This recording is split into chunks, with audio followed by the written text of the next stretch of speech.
Okay, Mr. Mayor, the broadcast to Zoom and the live stream to YouTube have both begun. Okay. Welcome everyone to our first Sunnyvale Unity listening session. My name is Larry Klein. I serve as mayor for the city of Sunnyvale. The tragic killings of George Floyd, Ahmaud Arbery, Breonna Taylor, and many others have reminded us of the deep-rooted racial injustice that still exists in America. And it has re-energized the calls to end the oppression felt by Black people and other people of color in our communities. Earlier this month, I was inspired as about 2,000 people peacefully demonstrated at Sunnyvale City Hall. We listened as numerous people shared their personal experiences with racism and their encounters with the police. We heard the calls for police reform and an end to racial injustice. I received hundreds of emails and phone calls from concerned community members, and we stand united with you in support of racial justice, and we know we must do better. I'm here with my colleagues, Vice Mayor Smith, Council members Glenn Hendricks, Gustav Larson, Russ Melton, Michael Goldman, and Mason Fong. City Manager Kent Steffens and Chief of Public Safety, Phan are also here. As City of Sunnyvale leaders, we have committed to being transparent and listening to your concerns as we examine our policies, our practices, and our programs. Tonight is the start of that conversation.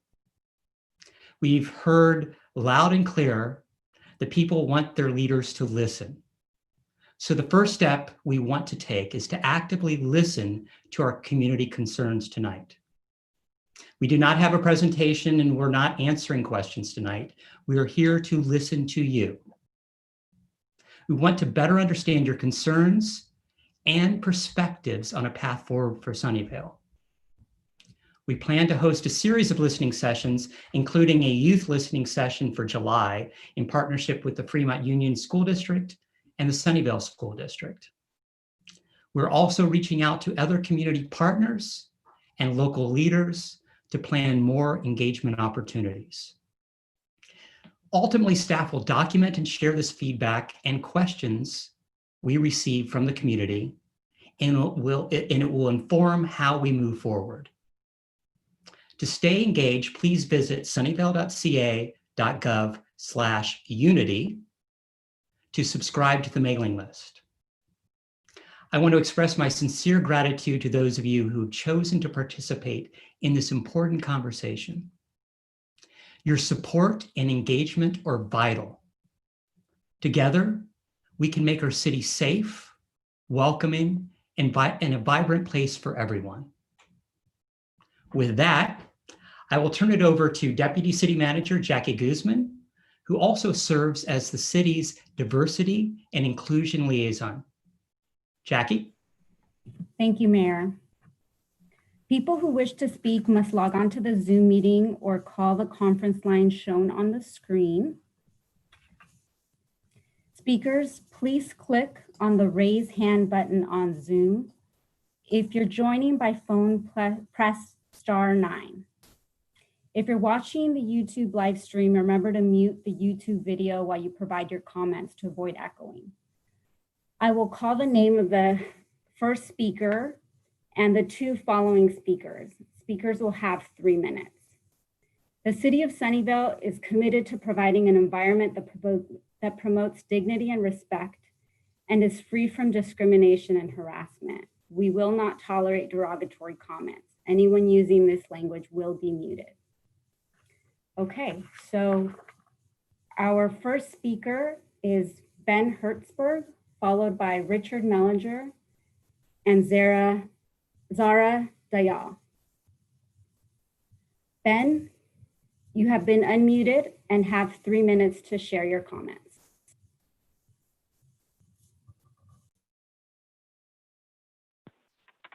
My apologies. I'm trying to find that individual on the attendees list to unmute them.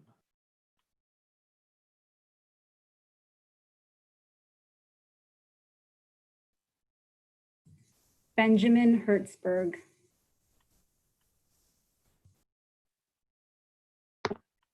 Hear me? We can Yes, hear we you. can. Okay. Hi, I'm Ben Hertzberg, one of the organizers of the protest held in Sunnyvale a few weeks ago. Recently, I've heard a lot of people pointing to the safety of the city as proof that the public safety department in Sunnyvale does not have any pressing issues. And while it's true that we live in a remarkably safe city, and I'm really grateful to our officers for all they do, it does not mean that our department is beyond reproach.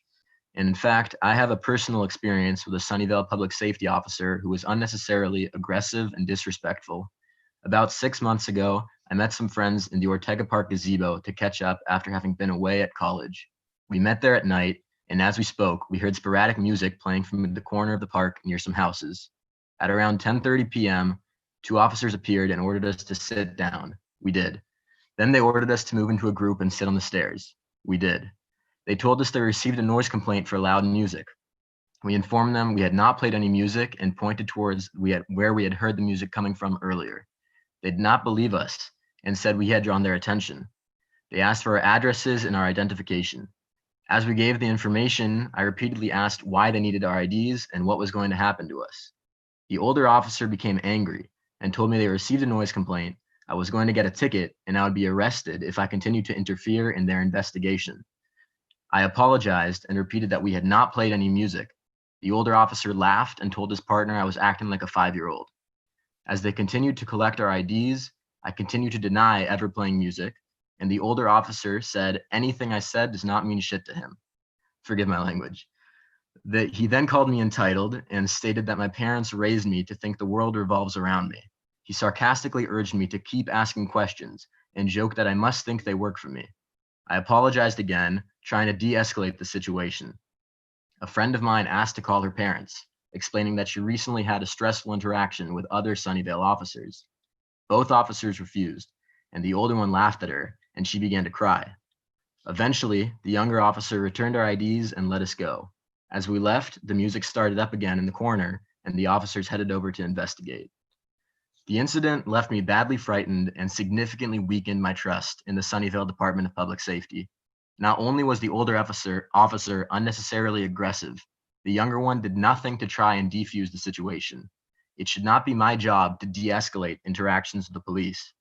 I worry what could happen if these officers had run into a group of hot-headed teenagers who maybe would not have responded as well to such aggressive behavior. My family was shocked when they heard what happened, and we asked the Department of Public Safety to show us the body cam footage of the incident. They refused. After a few weeks of researching and jumping through hoops, we were able to identify the aggressive officer as Joel Lockwood, and we filed a complaint. After a few months, the complaint was sustained, which I am truly grateful for. And I would like to know now what, if any, disciplinary actions were taken and what will be done to prevent similar situations from occurring in the future. Thank you. I yield my time.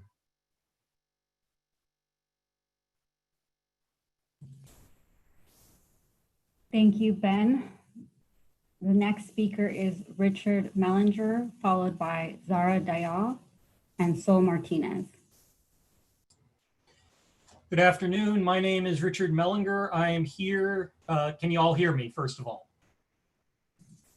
Yes, we can. Thank you.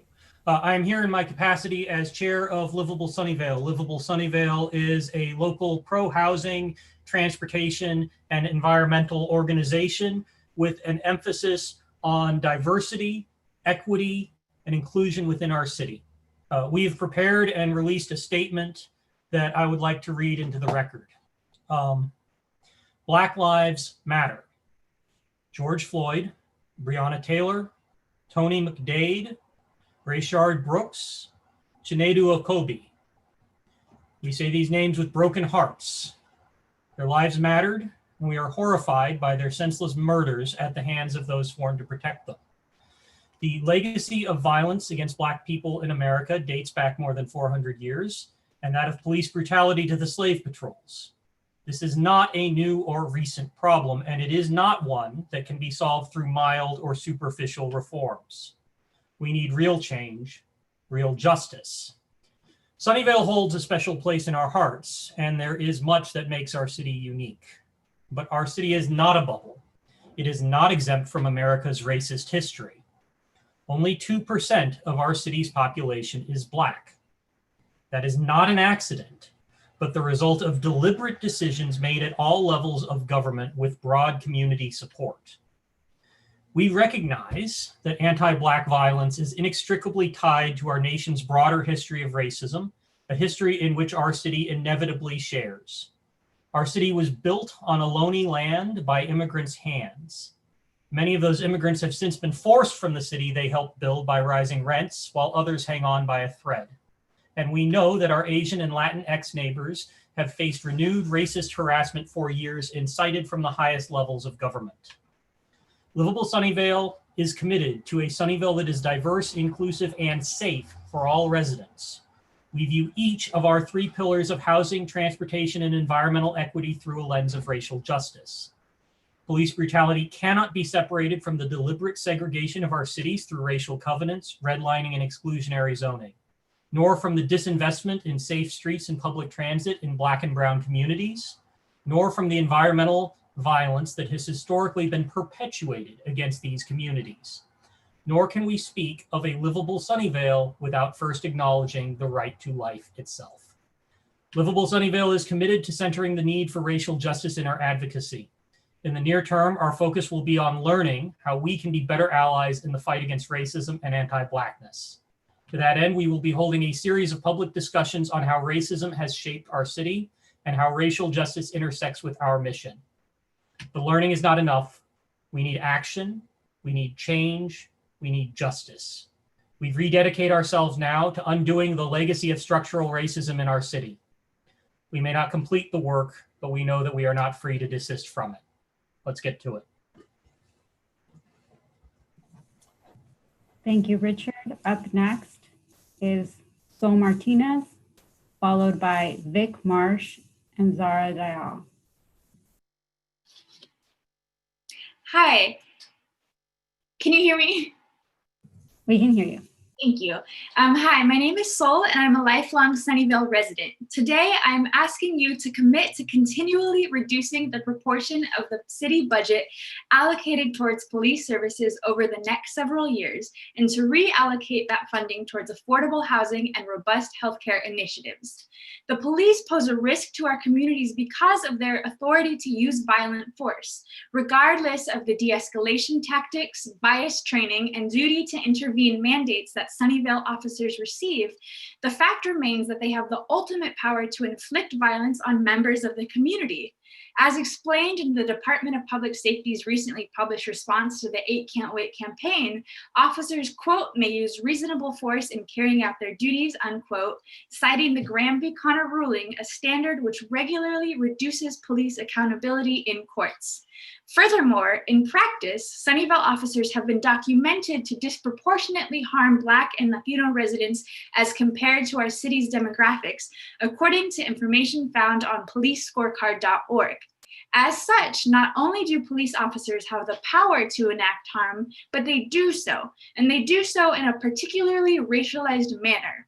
This problem persists despite the aforementioned bias training that officers receive. Therefore, one of the most straightforward ways to reduce police violence is to reduce the amount of contact that officers empowered to inflict violence have with community members.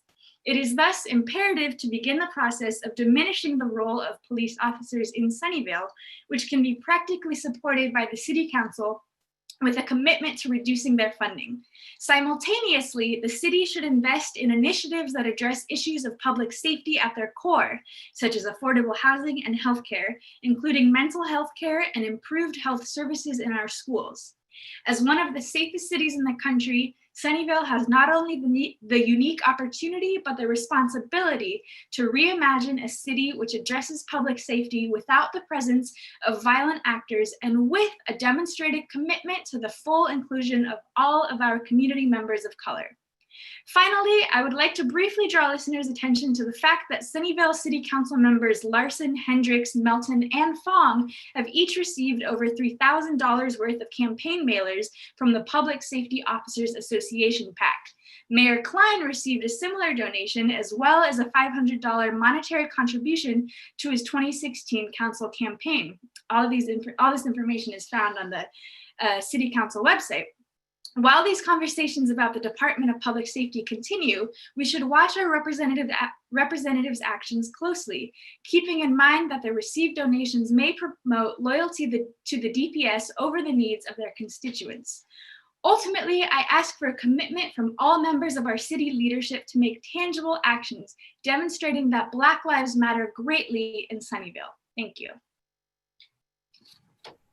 Thank you, Sol. Up next is Vic Marsh, followed by Zara Diol. Anyone else who wishes to speak, please raise your hand. All right. Thumbs up if I'm heard. Lima Charlie loud and clear. Very good. Thank you, Mr. Mayor. Hi, my name is Vic Marsh. I used to be a public servant, so I don't envy any of you. I know what accountability looks like, having been called before committee staffers at the United States Congress to answer for executive actions overseas and foreign policy. So I know it's tough. Accountability ain't easy, as it says. But I want to promote that you all look not only at this public accountability to non-experts like me. I don't know the first thing about policing, I'll be the first to admit. But I encourage you to look also at expert accountability.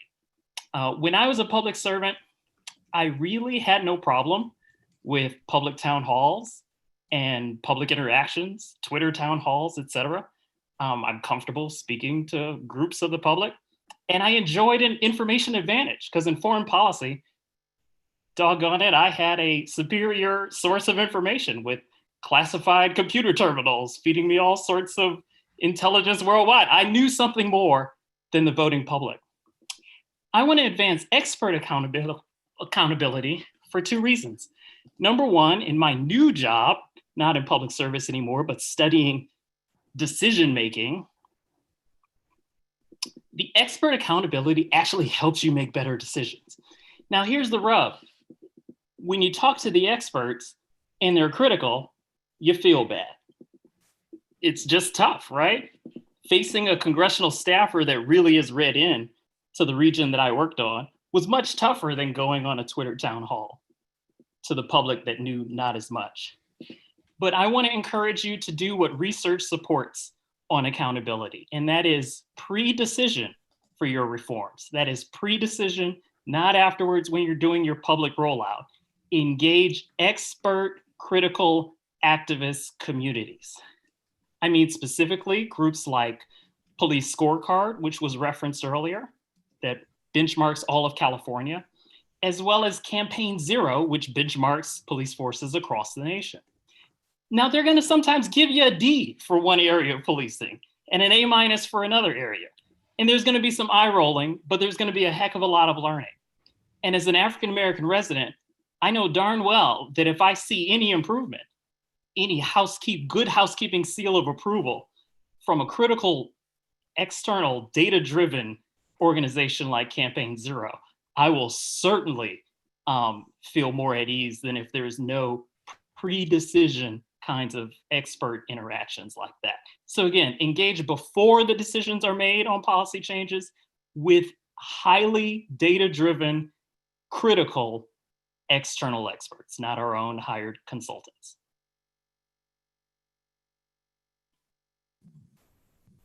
Thank you, Vic. Next up is Zara Diol, followed by Omar Din and Frank Tavares. Hi, can you guys hear me? We can hear you. I'm Zara Diol, and I've been a Sunnyvale resident my entire life. I recently helped organize the Sunnyvale protest, and I'm friends with Ben Hertzberg, who spoke earlier. So I was also at the incident that happened at Ortega Park. I'm not going to dwell on it more because I think Ben explained the situation pretty well. However, I would like to reiterate that Ben was the only one trying to de-escalate the issues while the officers continued to intimidate us. And I think that this could be handled much more appropriately.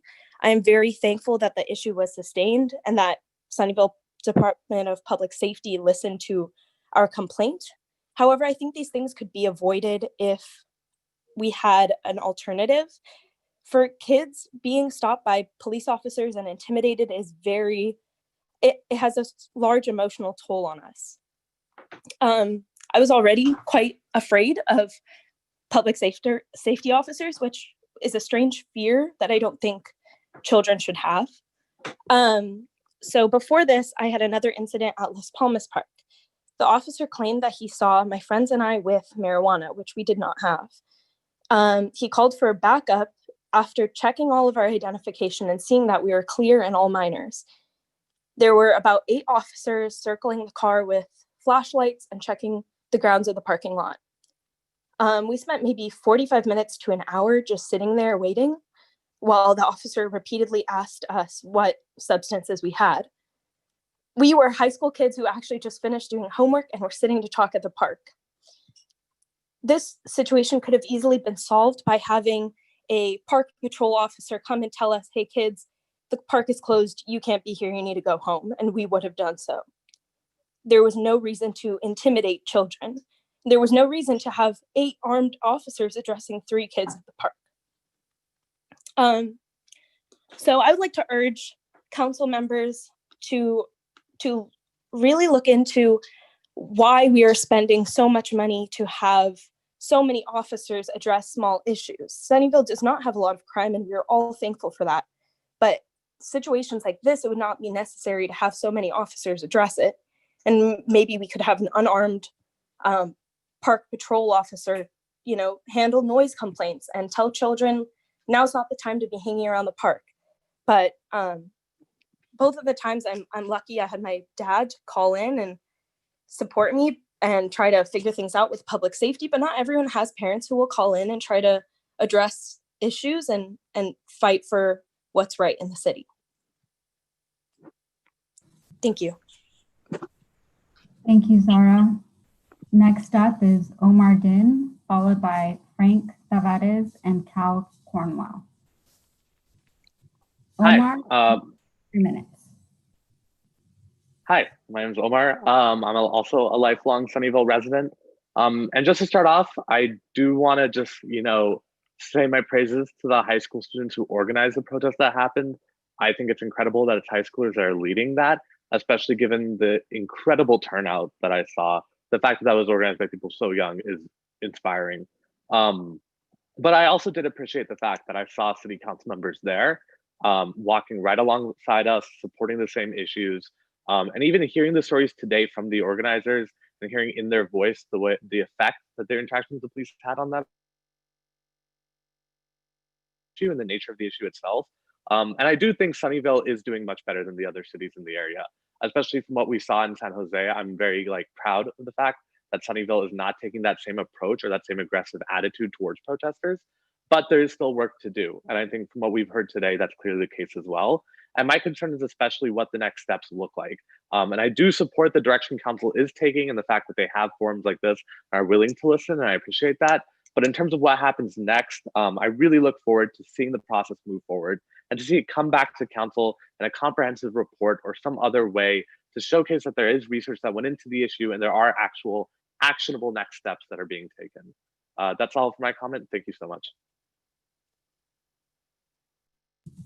Thank you, Omar. Up next is Frank Tavares, followed by Cal Cornwell and Daryush Bargi.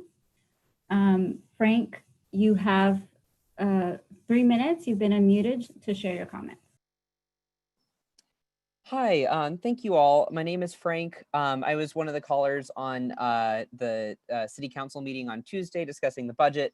I do want to say thank you for making space for this and listening to the issues of residents in a more direct way than maybe is possible in a city council meeting.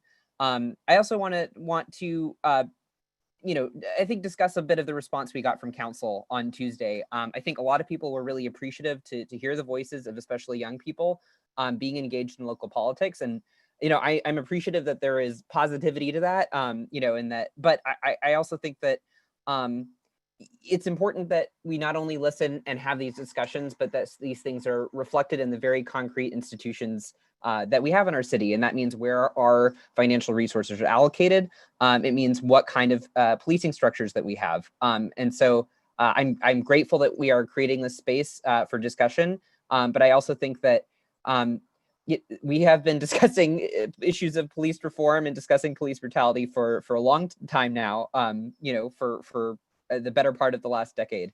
And I think that the reason that we're seeing a movement to defund the police in this moment, maybe in comparison to past moments, which it was always there. There have always been people calling for police abolition and defunding the police, but now it's gained more momentum than at any point in recent history. And I think that's because we've seen many cities that have very progressive leadership, continue to have these extreme moments of racialized police violence. And I don't think this, it's easy for us to sit here and say, we haven't had any of these high profile cases here in Sunnyvale. We're fine. We still have work to do. We're going to keep doing that work and still keep working to improve our officers, but we're not going to fundamentally change anything. I think that's a damaging approach because we don't want to wait for something horrible to happen to then react. So I think that's one piece. And I think the second piece is that we have seen police reforms in a lot of the police, police departments where we still see these things happen. I think the things that people have been saying today indicate that there's still severe issues with the Sunnyvale police. I don't necessarily think that's a failing of this police department. I think it's a failing of the very structure of policing. I think that this is a moment where we need to sort of zoom out and think about what does it mean that we have armed people that are patrolling our cities, for things that range from extremely violent crime situations to, people in a park, after hours. That we have the same kind of structures to address both of those problems, I think is something that's deeply flawed.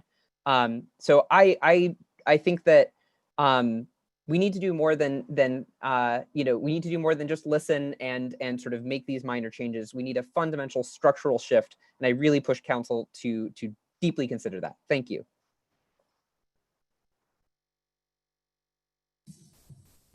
Thank you. Up next is Cal Cornwall, followed by Daryush Bargi and Murali Srinivasan. Cal, you're unmuted. You have 3 minutes. I am a longtime resident of Sunnyvale, and I'm also a volunteer with PACT, People Acting in Community Together, which is a community organizing group. Today, I'm speaking for myself, not for PACT. As some of you know, PACT was instrumental in helping citizens of San Jose get an independent police auditor to review police-citizen violence. PACT also helped get open records of police violence in San Jose. The independent police auditor and transparency of police records has been a benefit for both the citizens and the police department of San Jose, because both of these items build trust between the police and the citizens. I think that Sunnyvale should consider doing a similar thing. While I don't believe Sunnyvale has a problem as serious as San Jose did, I think an independent police auditor and transparency of police records is entirely consistent with the way Sunnyvale operates the public safety department and deals with the citizenry. Please give this serious consideration. Some may argue that it's not needed now, but I think we need to stay ahead of the reality so we keep the trust that we have. Most of my interchange with police has been quite good, except for one case where I had a car broken into on El Camino, and I called the police to come over. An officer was dispatched and came and met me, took notes. And I asked him a question. I don't remember what the question was, but I remember he got angry with me. And I immediately backed off. So, but I'm an old white guy, so I don't know. Anyway, please consider looking at an independent police auditor and transparency of police records. Thank you. Thank you. Next up is Daryush Bargi, followed by Murali Srinivasan and Terrence Taylor. Daryush, you have 3 minutes. Hi, can you guys hear me? We can hear you. All right. Yeah, hi, my name is Daryush Bargi, and I am one of the main organizers that held the peaceful protest in Sunnyvale, as well as my members, Ben Hertzberg and Zara Diol. And I would like to reiterate the same story as you guys have heard about the encounter with the police officers that had abused their power and take advantage of a simple situation that could have been held in a total different light. And I would like to explain on my behalf of the police encounter, because I personally felt like the way they handled the situation as a person of color, the way they approached it was when they approached us to sit down and we were all grouped together, they had talked about a noise complaint, and it was coming from like a loudspeaker or some sort, like it was loud music being played. And I had directly told the officer, I was like, I'm sorry, officer, I know that we're in the park after hours, but the complaint that you were called to actually caters to the one in the corner of Ortega Park, because we actually heard loud music. He listened, but he did not take it into any account, and he continued with his pursuit of his investigation. And before they even told us why we were there for, they asked us if we all had lived in the area. I'm not a part of that district. I believe it's District 5 of Ortega area. I'm actually not there. I don't live there, but I told them I don't live in the area, but I live in Sunnyvale. And the officer was like, what part of Sunnyvale? I was like, it's over near the border of Mountain View and Sunnyvale. And the officer told me, no, where? He directly, aggressively told me. And I was like, I'm sorry, why do I have to tell you that? He's like, I'm asking you, where do you live? He directly yelled at me. And then my friend Ben actually spoke up for me. And then that's when he called them. He told us that we're actually getting a ticket. And if you don't cooperate with this, we can actually hold you and get you arrested for not cooperating in their investigation. And then I said back at the same time, he wasn't even the officer that was actually ticketing me. It was just, he was there being present. And to which another time when we were speaking up on our situation, on how we felt, he was kept directing us to, he's like, he's the one giving you the ticket. He's the one, you should be asking him the questions, not me, even though he was actually speaking up for the officer. And so I felt like the situation could have been handled a lot better. And as we heard, we actually got the complaint sustained. But as we wanted to follow up on what they did with the officer, they were saying they wanted to keep the privacy of the officer and they will take care of it almost, which is not transparent. And we would like to have like our previous member that just spoke up, an auditor for accountability and push for more transparency in our own city. Thank you. Thank you. Up next is Murali, followed by Terrence Taylor and Jonathan Wilson.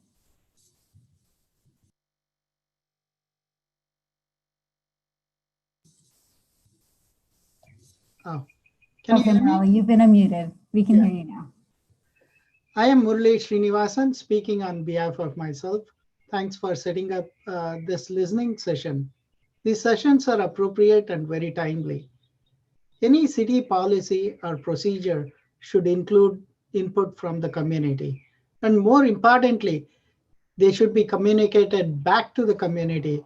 Otherwise, even a well-timed, well-intended policy will be a suspect.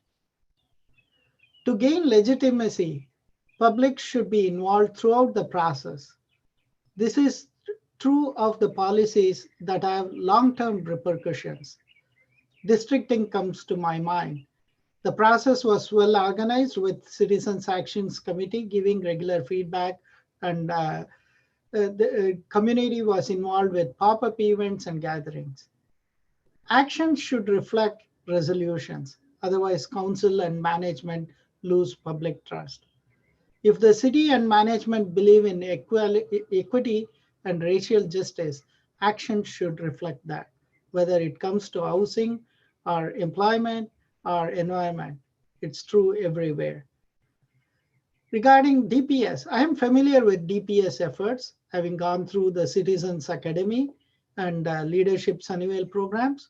And then I am familiar with their efforts to keep us all safe. Regarding the police use of force, transparency is the key. DPS should be open to discuss the use of force policies with public or their representatives. I'm also thinking similar to CAC, Citizens Action Committee, which was used in districting process. The Citizens Action Committee should be encouraged to participate and be proactive. If their recommendations are not followed or discussed, obviously nobody wants to waste their time on a committee which has very, very little impact.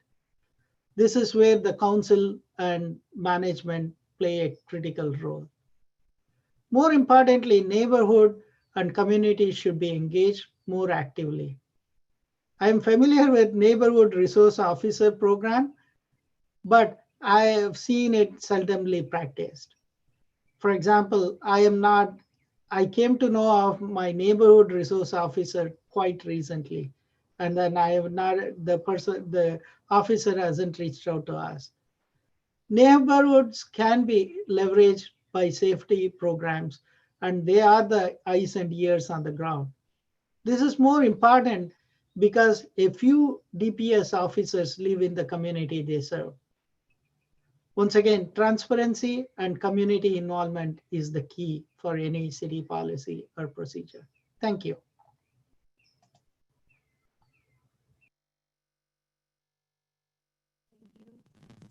Next up is Terrence Taylor, followed by Jonathan Wilson. Anyone else wishing to speak, please raise. Can you hear me okay? Yes, we can. Go ahead, Okay. Terrence. Mayor Klein and the council, thank you very much for this opportunity. I am deeply impressed at how you are engaging with the community. Mayor Klein, I reached out to you by email to talk about 8 Can't Wait. You were very quick to respond. And I really appreciate that. You've even invited me to engage with you further. So thank you for that. I'm a 49-year-old Black man who works at Google and work in the offices of Tech Corners. And I've had the privilege of working in that office since 2016. What I would like to share is my perspective post the murder of George Floyd. And it galvanized me and forced me to stop hoping that something was going to change and that police officers who kill innocent people will be held to account and to get involved in making sure that the way policing is done is changed and the impunity with which police officers murder innocent people, but especially Black men, women, girls, and boys, changes from this point on.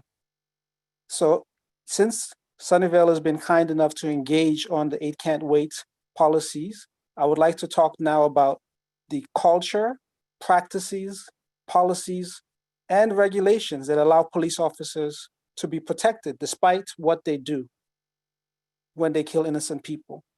And I would like for Sunnyvale to look into getting rid of any of those practices or policies that, for example, keep the records of police officers who have committed murders protected because their records can't be shared, for example. If a police officer kills someone who was innocent, I don't think the police officer should have the council or the city pay for his or her court expenses. That's a practice that currently happens. I'm not sure about Sunnyvale, but I know that happens in other places. If a police officer also has been disciplined, it should be widely known to all police forces so that officer is not then moved into another area and is protected because, again, their records are kept hidden. When police officers Just a moment. I'm just thinking through the other points of views, the other points I wanted to make on that. If and when police officers have been found to have dealt with the public in a way that betrays trust, I do believe those police officers should actually no longer have the opportunity to keep working with the public. Thank you. I would appreciate if those things are considered. Thank you. Up next is Jonathan Wilson. And if we have Pierre Solimiak and Jim Davis, if you could raise your hands, you'll be up next. Hi, I'm Jonathan Wilson. I spoke also at Sunnyvale City Council meeting last session. And I'd like to bring up the same idea again. I think it's really important that we consider conducting an independent study, a feasibility study to consider banning police officers from using lethal force. Perhaps not every officer, but at least a subset of them. I mean, I understand that in a situation when you have an active shooter or a bomb threat or something, you really do want to have firearms at your disposal. But I think right now the current policing strategy conflates a firearm with a defensive weapon, suggesting that it is valid for a police officer to shoot someone in the event that they feel that their life is threatened, when in fact a gun doesn't actually protect an officer. A gun enables them to kill something they consider to be a threat, which is, it's important, but really the gun is not protecting their life. And at the city council meeting, I gave a couple examples wherein officers were involved in dangerous situations and chose to fire their weapons, successfully neutralizing the target they were after. However, in the cases I mentioned, that neutralization may have happened unintentionally. Like if there was a case where a PricewaterhouseCoopers employee, I think Eric Harris, he was in his apartment and a police officer mistook it for her own and jumped inside and shot him, only to realize she was in his apartment, not her own apartment, right? Because police officers always shoot to kill, given that with a handgun, it's very difficult to actually shoot for a limb or something non-lethal like that.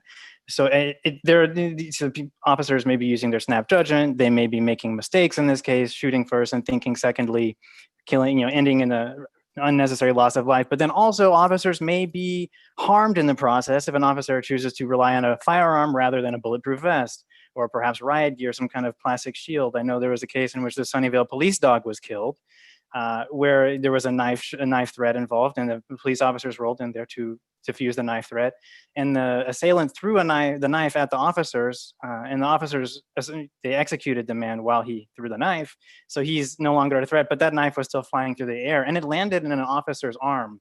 The guns they had with them did not protect their own lives, it merely killed the man who was an assailant.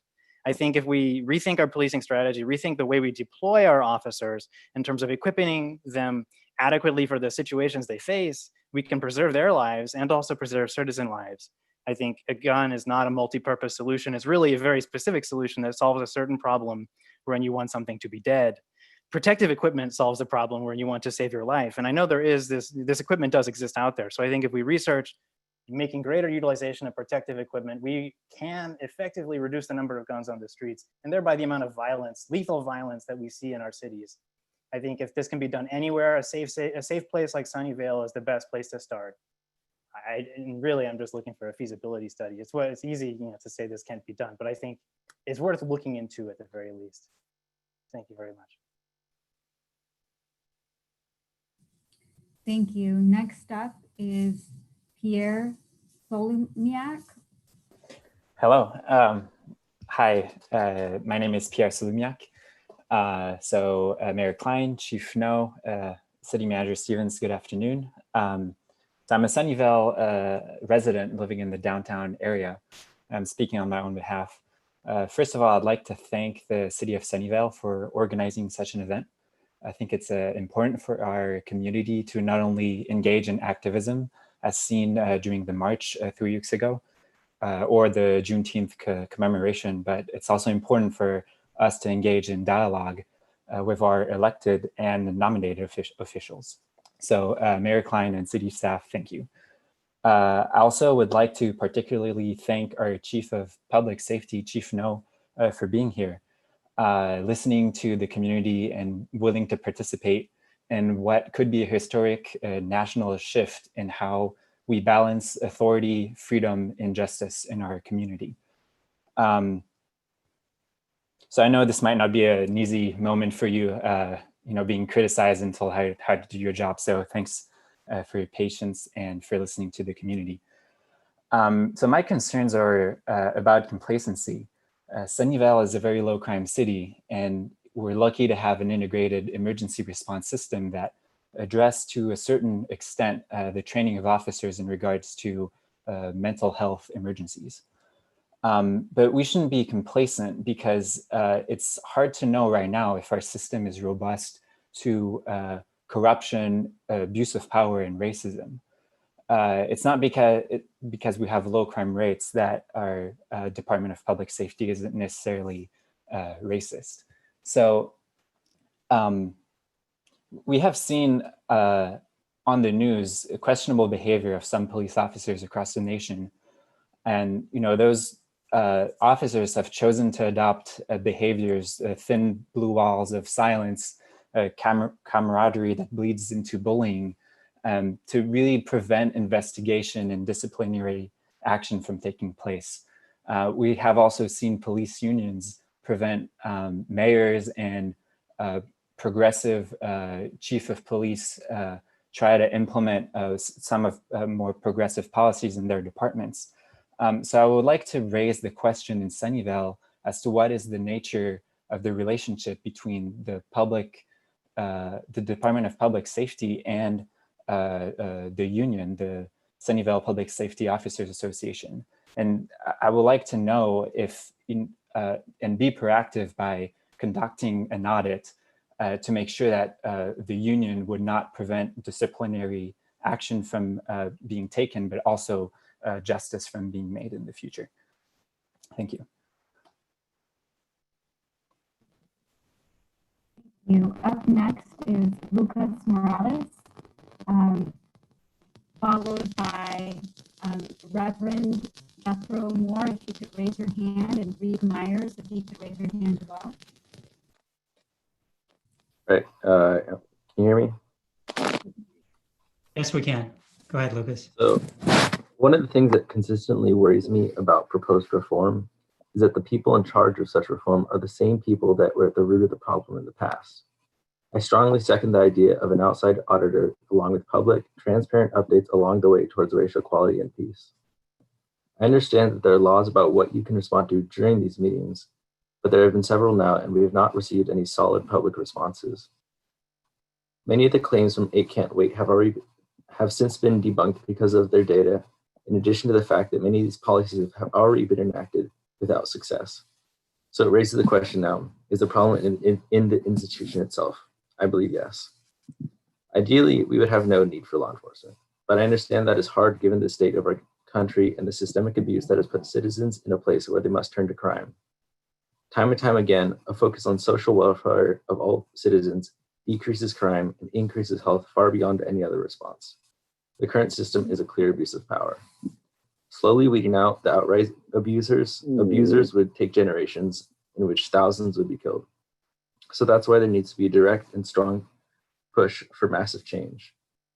But reform can't just mean a couple de-escalation and anti-racism seminars. There's strong evidence that those do absolutely nothing. We don't need armed and aggressive officers responding to every possible situation. The situation that a couple of my friends and fellow organizers of the protest brought up did not need aggressive and armed officers to respond to that. There are very few situations where that's the optimal response. When someone calls the police, the option should be much broader than just armed law enforcement. In many cases, trained mental health workers and social workers would be much more appropriate. Dismantle, then rebuild. Funding going towards violence is unacceptable. So much of the money that's currently put towards the police departments could be put to many much better programs that would decrease the amount of crime and eventually lead to full dismantling of law enforcement. Department of Public Safety should not be increasing crime, as do many police departments. There's no denying the fact that many laws in the entire police were created with racist intent generations ago. So it begs the question, why do they still remain? I yield my time. Thank you. Reverend Moore, I'm gonna unmute you to allow you to speak, followed by Reed Myers. And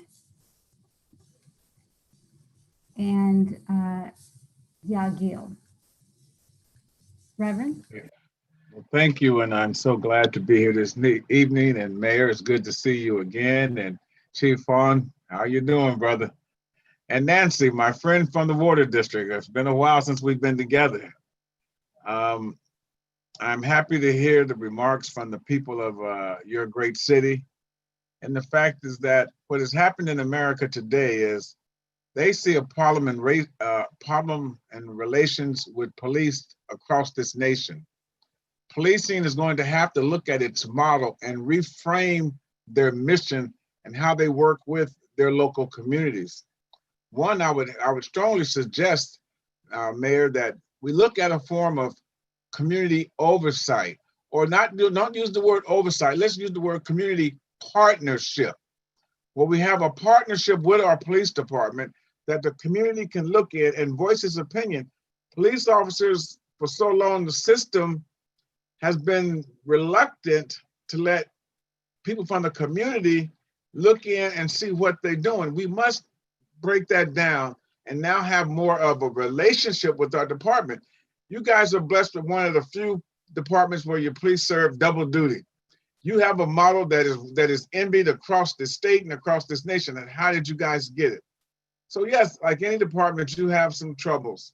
And so I would like to see Sunnyvale develop one of these community partnerships where you give the community, just like you would give a grand jury, the authority to look at paperwork, to subpoena witnesses. It doesn't take any more away. It doesn't take any more special training for them than what the grand jury, as I referenced to. The grand jury can be a citizen off the street and look at legal paperwork. So that's all we're saying, allow that to happen.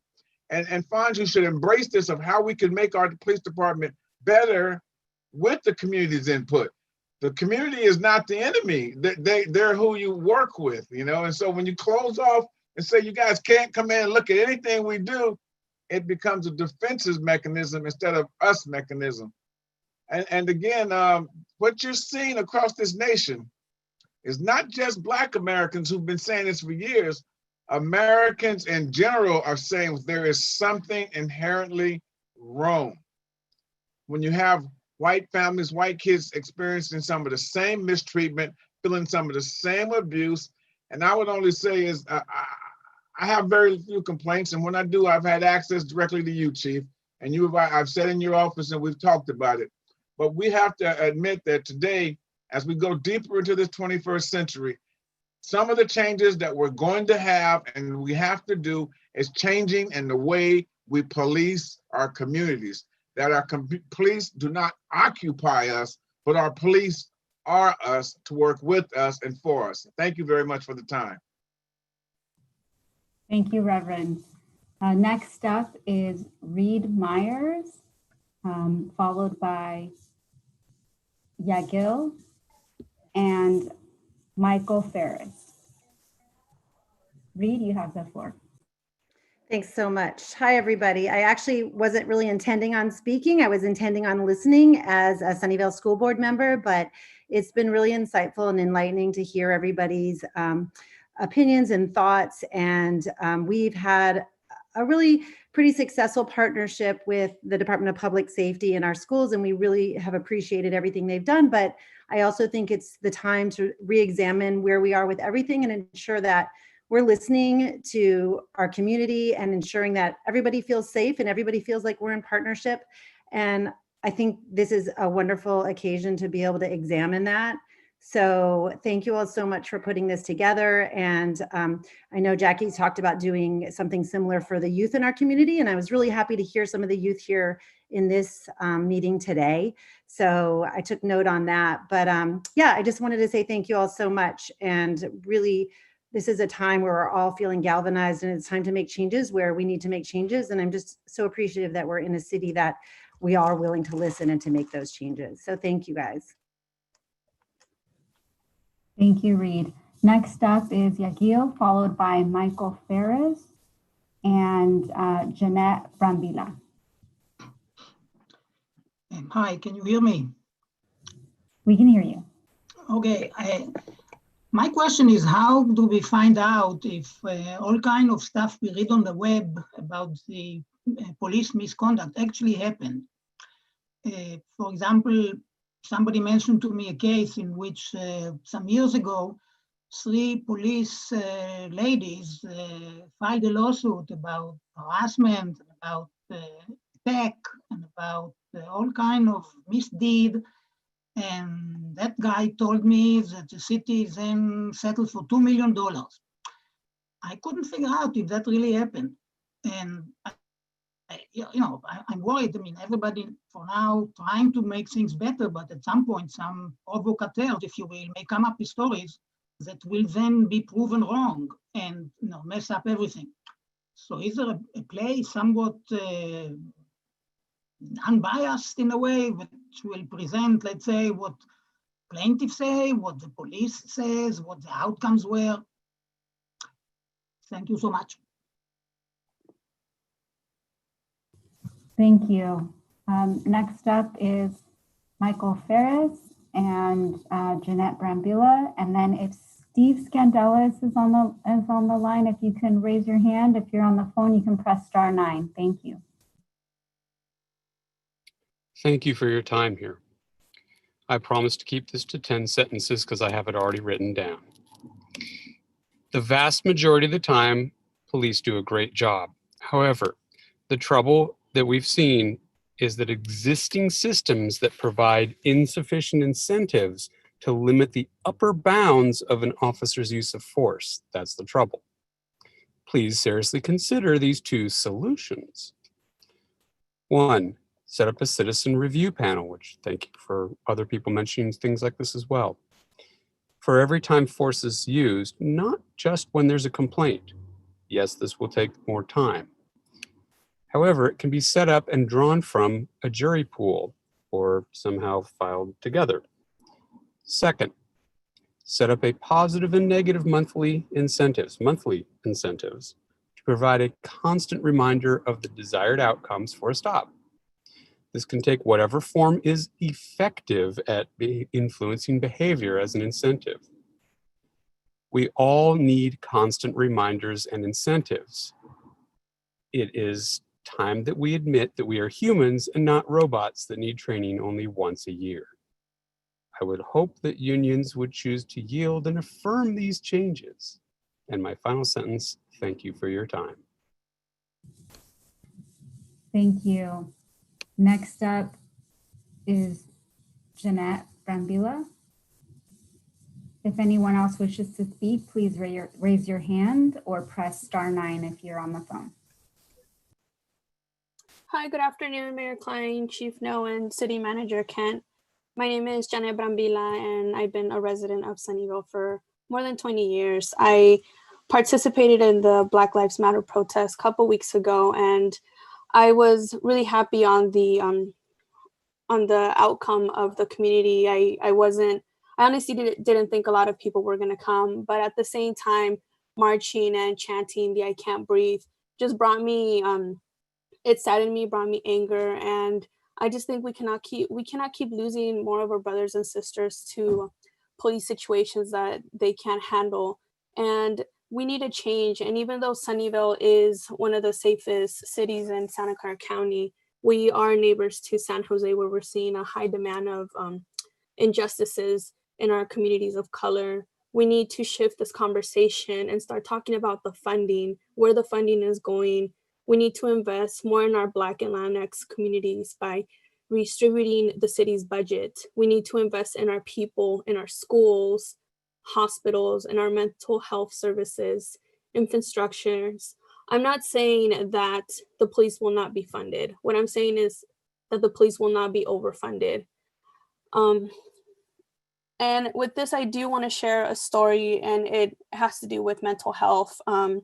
I work in the social service industry, a nonprofit, and when we encounter someone that is suicidal, our protocol is to call the non-emergency hotline, police hotline, I'm sorry. And I did what I was supposed to do. I called the police, and they came couple, I'm gonna say maybe like 15 minutes later, and this person that I could have helped de-escalate the problem, I was told that I had to call the police, so I did. They came, and happens to be that they did not de-escalate the problem. They made the problem worse. And the reason was also because when the police came, it was not just one, it was 4 of them.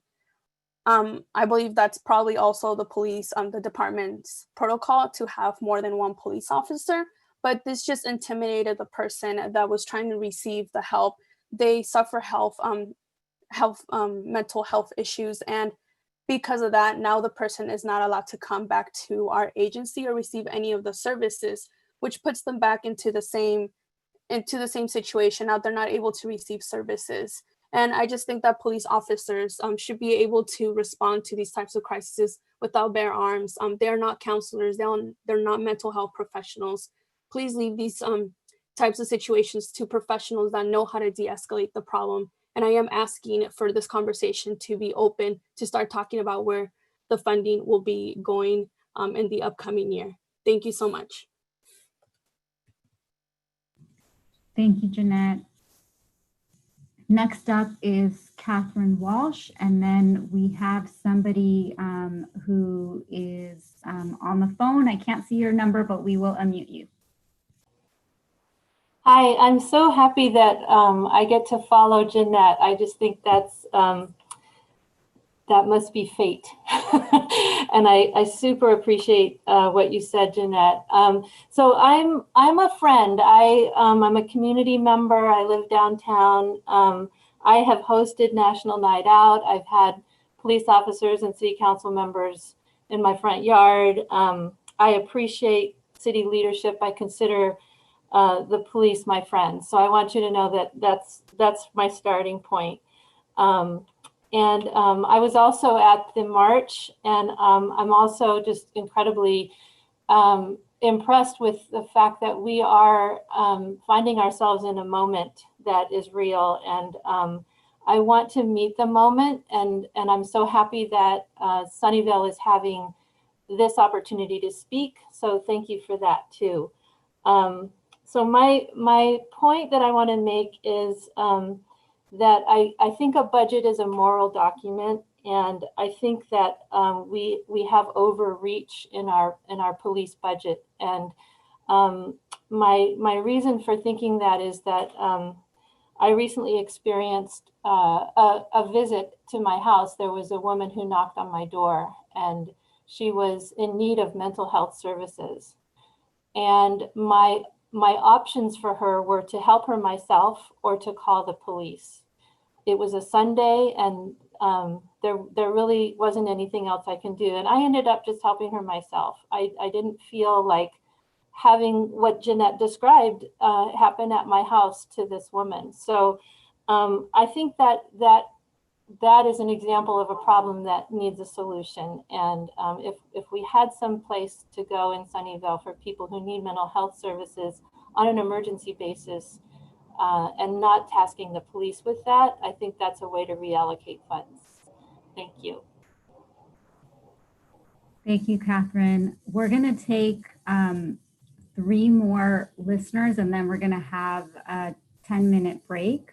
So next up is somebody on the phone. The last digits are 804, followed by Donna Barris and Irina Raiku, and we'll take a break after that. Okay. Hello, everyone. My name is Steve Scandalis.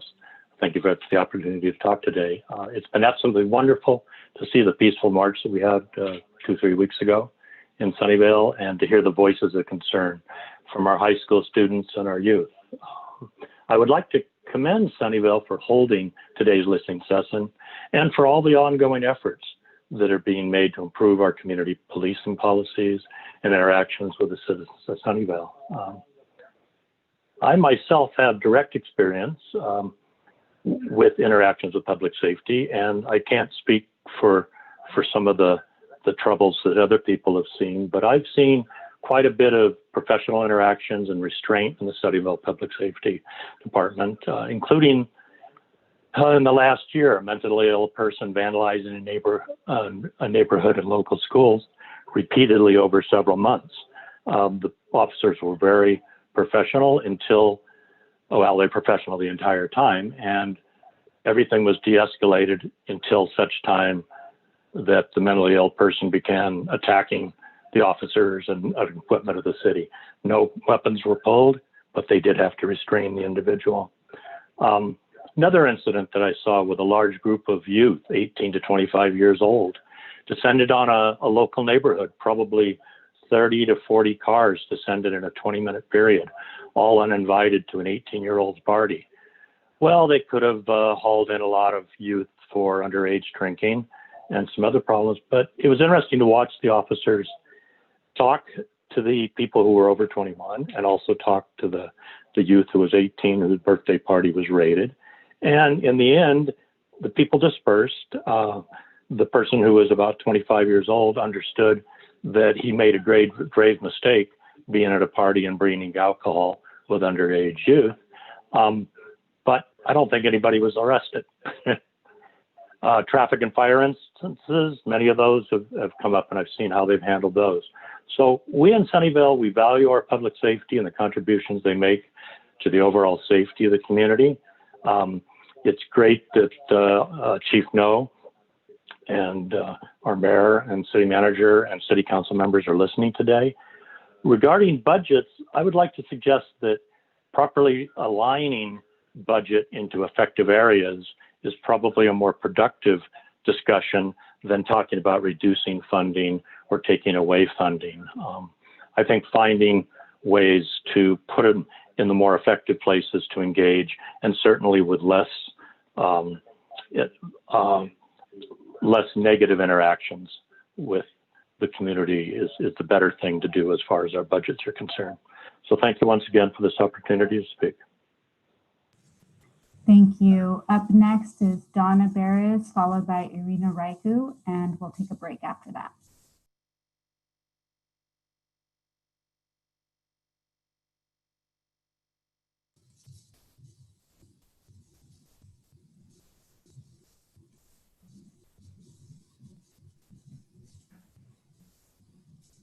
Can we unmute Donna?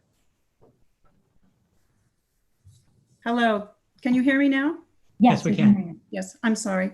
Thank you very much for holding this listening session. I'll probably be building on things that have already been said. One of my roles, I'm a volunteer in the community. I'm retired, but I'm on the board at Our Daily Bread. So we feed the hungry and the homeless about 3 days a week. And many times, some of the people that come to our program are struggling with mental illness. They're living on the margins. Sometimes they come and they're under the influence. And when you have 200 to 300 people side by side trying to dine together, sometimes it gets very difficult to keep people under control. I want to say, first of all, I can say nothing but mostly positive things about the responses from the city of Sunnyvale. Like Jeanette indicated earlier, when someone acts out and is struggling, we don't know who to call except to call public safety. And most of the time, they have done a fantastic job of de-escalating the situation. And some of these people are struggling day after day. So I applaud you on that. But I also am sympathetic that I don't think that's what you're trained at doing. And we need to fund more mental health specialists to help work side by side with our public safety department. I read an article about Willie Brown saying he hated the word defunding, and I think I hate it just as much. Let's just reform. Let's use the money appropriately to make us the best public safety department. They're already fantastic, but I don't know what I would do if I would not have you helping us. I can give you multiple examples where people that were suicidal, they've talked them down, they've de-escalated. They could have arrested people for damage they did. They didn't do that. They de-escalated the situation. So thank you, but we have a ways to go. Thank you. Thank you, Donna. Next up is Irina, and then we'll take a break. Irina? Hi. Hello, can you hear me? We can. Hello, thank you very much. This is going to be brief, and it's mostly directed at the chief, although thank you to all three of you for listening to us. One of the things I've heard, and especially from the younger people, and I've heard other stories like this, is that sometimes some officers take the asking of questions as a challenge to their authority or their role, especially from young people. And I'm talking about situations which are not violent. They're not, emergency situations where they really could be answering people's questions, even as they're conducting an investigation. I am really hoping that there will be internal discussions about how to really communicate with the public, and the fact that the public really does have rights, and they have the right to ask officers questions, and that asking those kind of questions does not represent interfering with an investigation or resisting arrest, two charges that could be very easily deployed inappropriately. And if people start to feel like they can't ask questions because they might be actually charged or detained or any of those things, that especially for young people can be so harmful, having just the record of an arrest, even if it leads to nothing, is really problematic. So in a city like Sunnyvale, where we have the resources and the time, and we're saying we're a wonderful department, we should really never hear stories where Sunnyvale residents, especially young residents, are respectfully asking the police about what is going on, and they're getting treated as if somehow they are interfering or pushing back inappropriately. I really hope that this gets corrected, and I think this can be corrected right away. Thank you. Thank you for your comments. We're going to take a 10-minute break and come back at 9-minute break. We'll come back at 5:50 for, I still have on the list Jim Davis, Jessica Salons, and Micaela Lopez. If you can come back ready into the Zoom meeting and raise your hand so we can get started right away at 5:50. For anyone else who wishes to speak, please join the Zoom meeting on the screen or call in the telephone number. If you're in a Zoom meeting, you can click on the raised hand feature so that we can call upon you to speak. If you're joining by phone, you can press *9 to indicate your desire to speak. Okay, we'll be back at 5:50. Thank you.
Okay, we're going to go ahead and get started.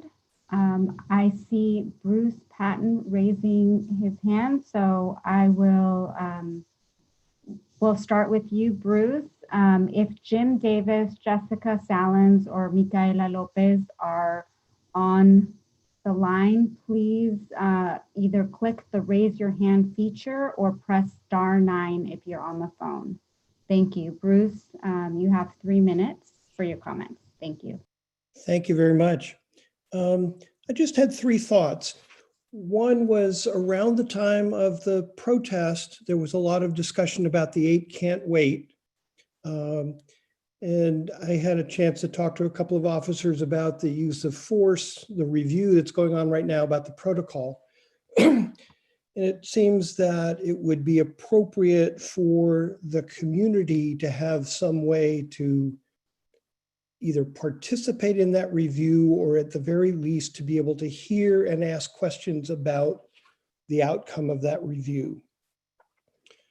The second thought was during the protest, we heard some pretty chilling reports from youth in Sunnyvale who had had difficult encounters with police. And I'm wondering if there is any kind of an ongoing review of the protocols for the circumstances under which there are stops of citizens and any process for reviewing the outcomes of those stops. It just seems like we might be able to check and see how we're doing, whether the stories that we heard were ancient history or whether there's an ongoing set of issues.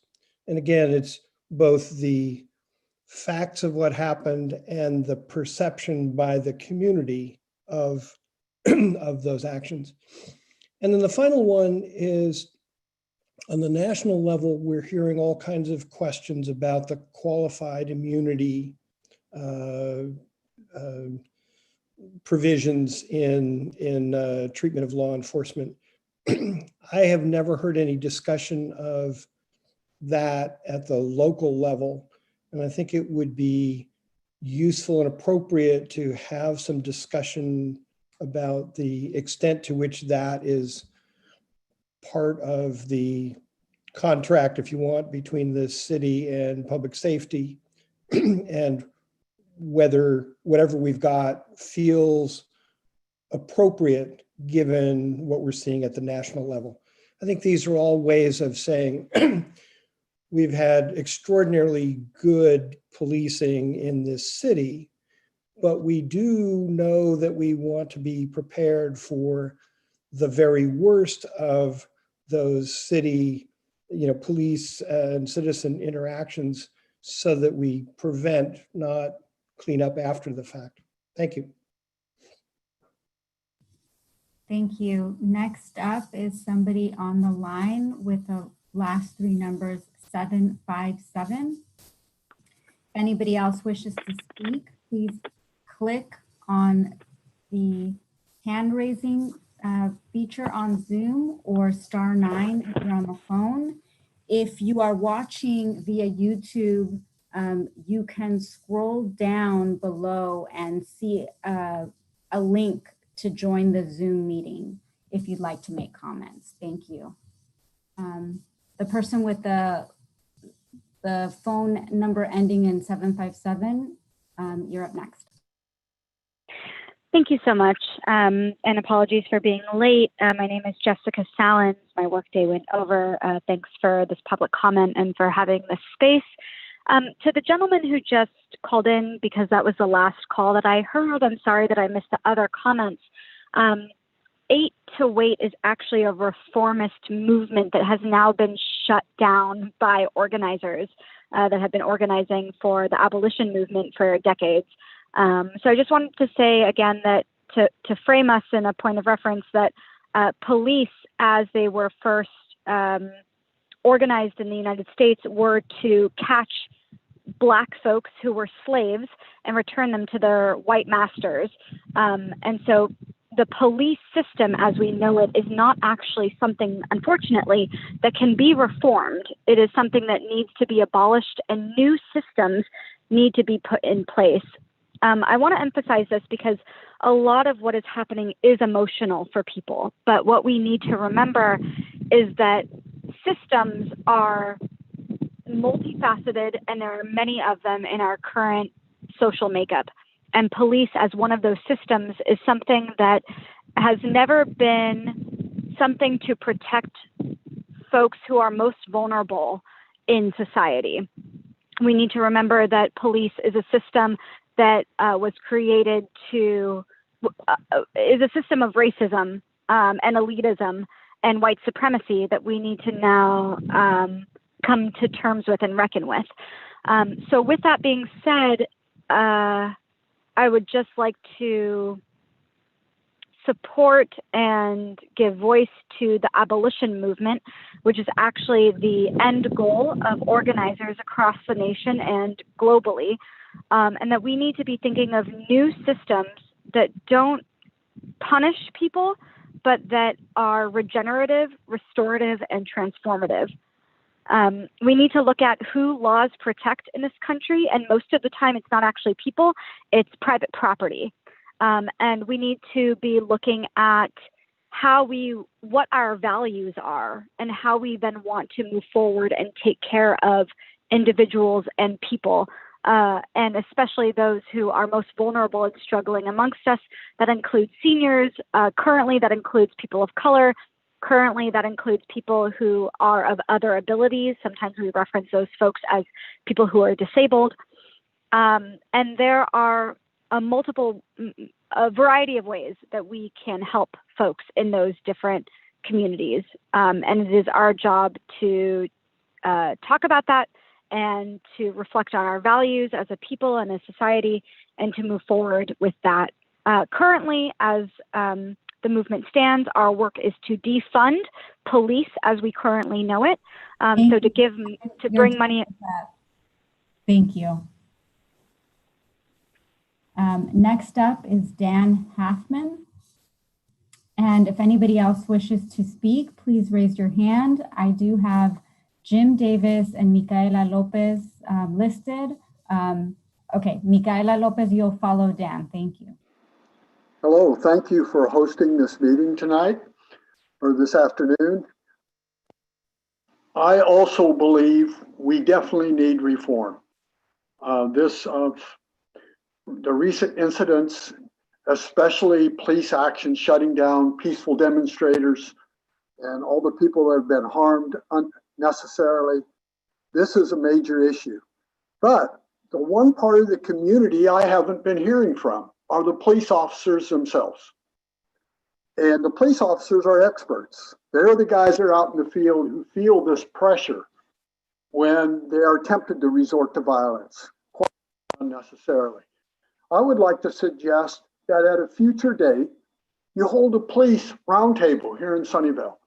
A select group of police officers in a roundtable situation, and allow citizens to ask their questions of the police officers and let them respond accordingly. I think that a lot could be learned from doing that. And I'm here as a neutral person. I want to learn about this problem and how best to deal with it. Thank you.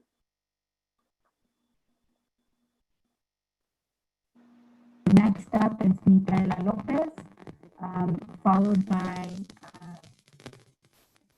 Davis. If you're on the line, please raise your hand. Anyone else wishing to speak, please click on the raise hand button or press *9 if you're on the phone. Micaela? Hi, good afternoon or good evening. Thank you to all of those listening to all our concerns. I'd like to start off by using an experience that I had years ago. In 2012, I was apprehended and I was searched, and I would say that inappropriately. I moved around while requesting female officer to search me. Therefore, I was thrown against the car and searched because of my childhood trauma. This was extremely uncomfortable as the officer used his force to search me. I believe that he could have searched me differently. My vehicle was taken, and when I recovered my vehicle, I had undergarments in a bag that were hanging from my rear view mirror when I picked up the vehicle. Therefore, my concern is, how are officers being trained? How are they being disciplined for such acts?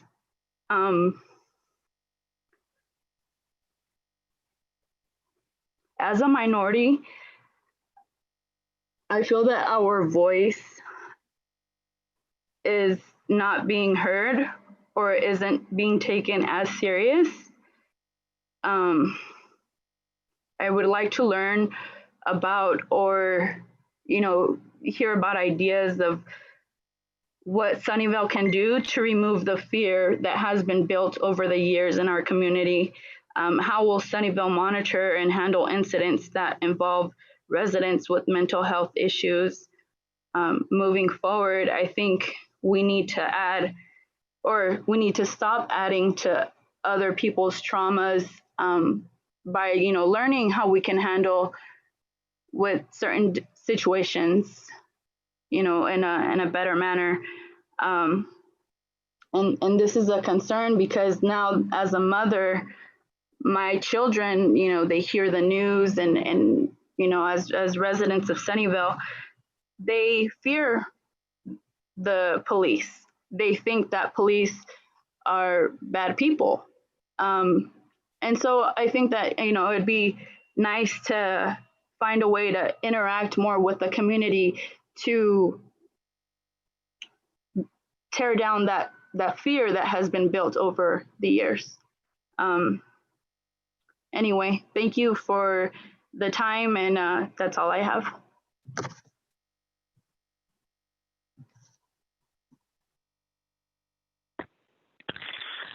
Hi, my name is Linda Sell. I'm a longtime resident of Sunnyvale, and I am so impressed with the City Council to have the space and time for the community to come together, express their concerns, and express their ideas.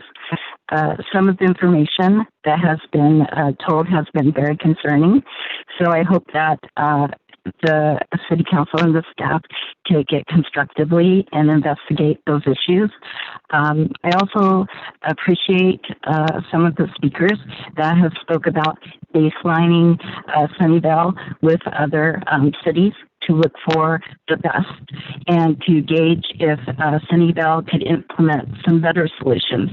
I was impressed to read an article where Palo Alto, part of their constructiveness is to for their police department to study Sunnyvale's model. So there are things that Sunnyvale is doing well. There are things that Sunnyvale could improve.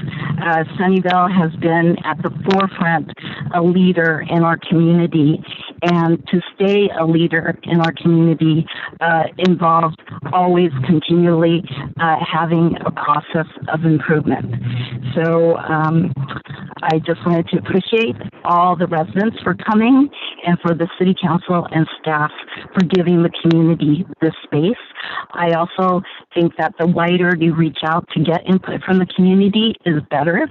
So I know when you did votings, the CRC votings rights investigation, you reached out to the wider community. You had like surveys, and so in the same respect, since this is a very serious issue, wider outreach to the wider community that can't come to this meeting, but have concerns, and if those concerns are addressed, we can further improve public safety and service to community. So thank you very much for everyone's work here today.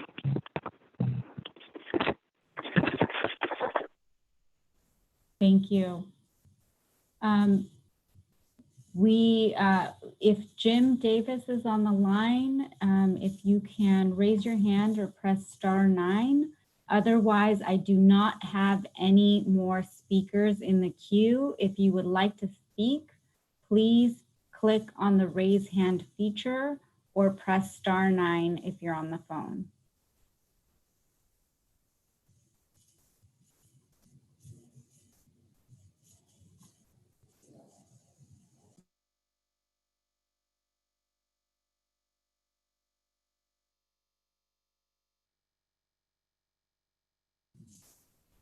Julie Waziak, you're up next. Hi, my name is Julie Washik. I've been at the last few city council meetings. I'd again like to thank you for taking the time to listen to the concerns of the residents of Sunnyvale today. I think this is an important first step, but an important second step will be actually taking actions based on everything that we've heard here today. And you know, I took some time to go through the police training manual that's used for the Department of Public Safety. It is 900 pages long. And, you know, there are some definite things that we can do as a community to, you know, make progress on this front. You know, there's training being done according to the manual that, you know, cardioid holds.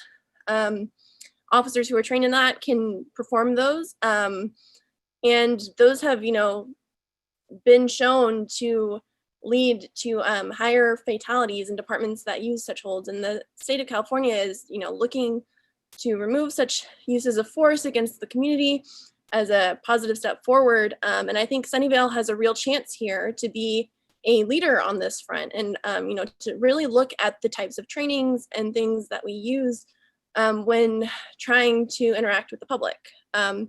Other steps the community council, city council can take are things like banning facial recognition software, which disproportionately misrecognize people of color. And while we aren't using these now on our body cams, as I've been informed, it's important to set these rules in place now so that that's not something we ever consider in the future. Same with like predictive policing software, all of these things, we are in a tech hub. I just wanna make sure that we, as a community, really evaluate these things and how they have an effect on people of color. You know, as a software engineer, I can say that the data used to train these models is often not reflective of the communities which they are used to serve on, and they have a tendency to, you know, false recognize, as I said, people of color, because as engineering, there's the lack of representation there. So, you know, again, thank you for taking the time to listen, but I think we really need to act on this, and I yield the rest of my time. Thanks. Thank you, Julie. Is there anyone else that wishes to speak? Please click on the raise hand feature or press *9 if you're on the phone.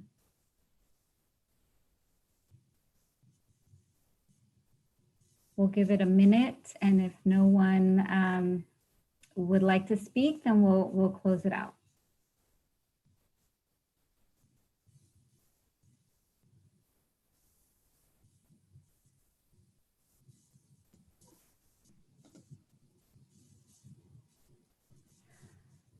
Jonathan Wilson.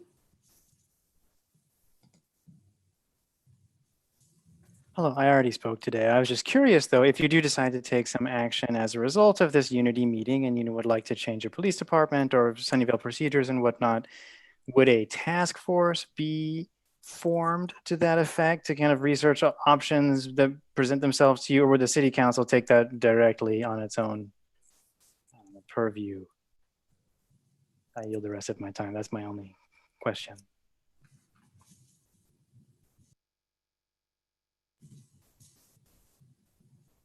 Thank you. Next up, I see here caller user 2, followed by somebody on the phone with the last 3 numbers 757. Thank you. In the same vein of civil rights, I was concerned about the cameras on various different intersections and the controls on those cameras, or even the need for the cameras, I think should be discussed and thought about in the current context. That's all I have. Thank you.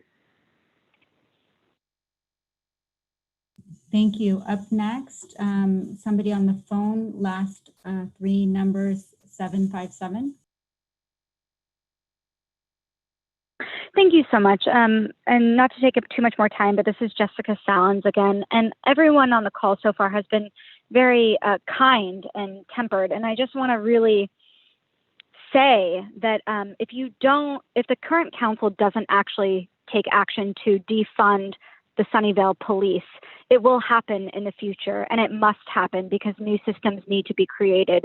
And so I encourage any task force or bureaucratic system that needs to come forward in order to look into to defund the police. But I again want to echo that the system of policing is inherently racist and it must be changed. So I also want to say that anybody who is on this call, particularly those who have been directly impacted or who are younger folk, who hold progressive values, that you have the power to run for city council.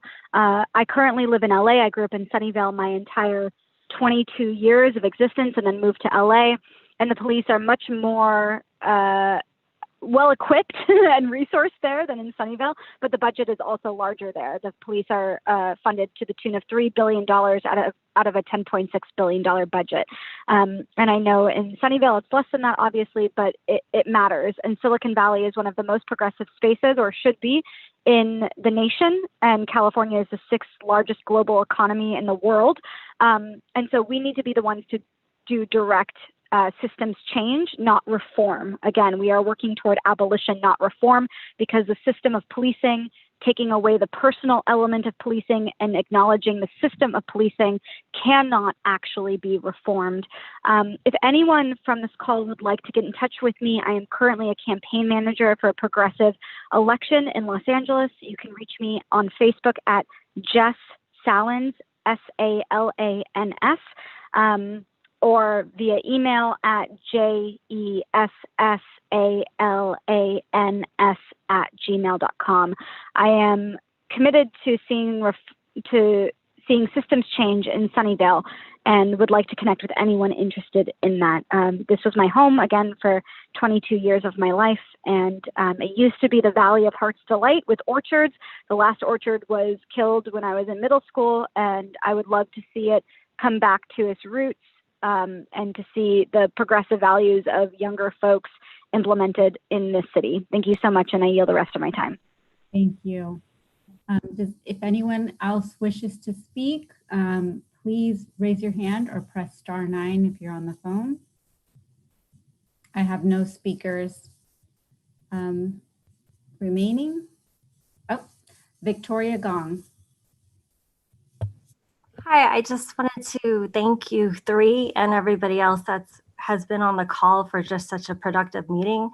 It makes me proud to be a Sunnyvale resident for this to happen in this crucial time in this era that will change history forever.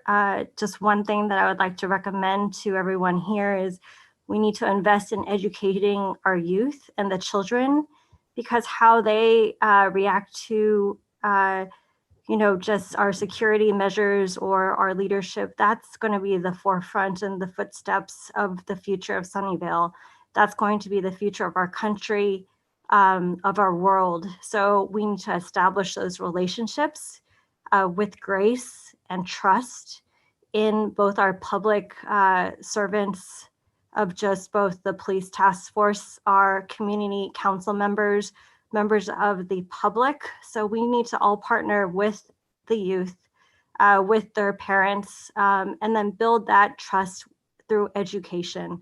And if that means that we have more members of the task force or community leaders or service members, in the school system, or just they get a class that, public safety is there to help you. They're not going to hurt you. Nothing to fear. We have to lean on each other to get through these times and also make sure justice improves in the future. Then I think, that's a step for the future for Sunnyvale and again, California and the world. So I just want to thank you all. This has been an amazing time. I'm just so proud to be a resident here in Sunnyvale. I yield my time. Thank you. Anyone else wishing to speak, please raise your hand now by pressing the raise hand feature on Zoom or *9 on the phone.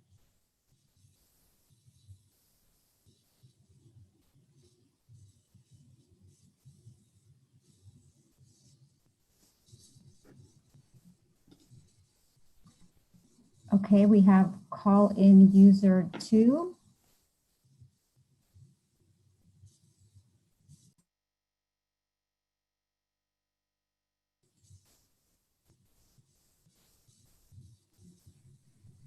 We have somebody who raised their hand, call-in user 2.